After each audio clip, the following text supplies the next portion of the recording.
Hey, what's up everyone? It's me, Wei, and welcome to my channel. In this video, we're going to talk about setting up your Canva account step-by-step guide, so keep on watching till the end. Suggestions, feedbacks are always welcome in the comment section below.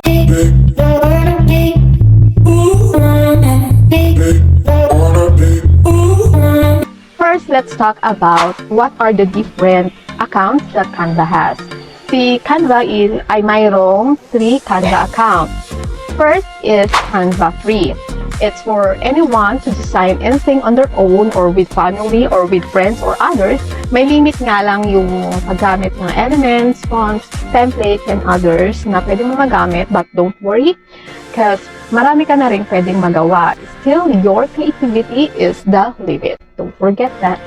Next is Canva Pro. This is for individuals, solopreneurs, and freelance designers who want unlimited access to premium accounts or premium content to create professional designs with ease and scale their productivity. In short, kung meron kang budget and you like to use this for your own business or work, and if you like to level up your designs, use Canva Pro.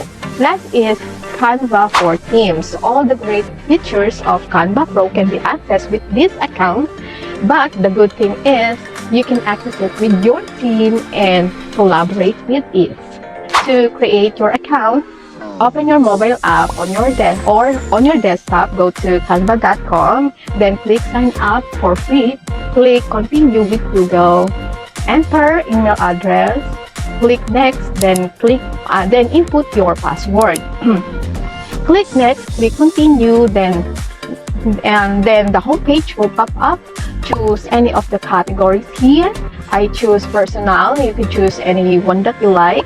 You can now start to set up your account by clicking your profile right here, then click settings or create a design immediately. So, ganun lang yung kadali. If you like to roam around or familiarize yourself first with Canva interface, you can watch my previous video as we tackle getting started on Canva.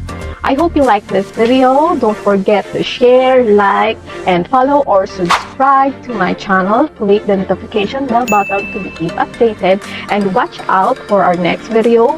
We will explore Canva templates, how to find, customize, and use templates for various projects. And a short disclaimer, this video is not a Canva sponsored. I'm Wei.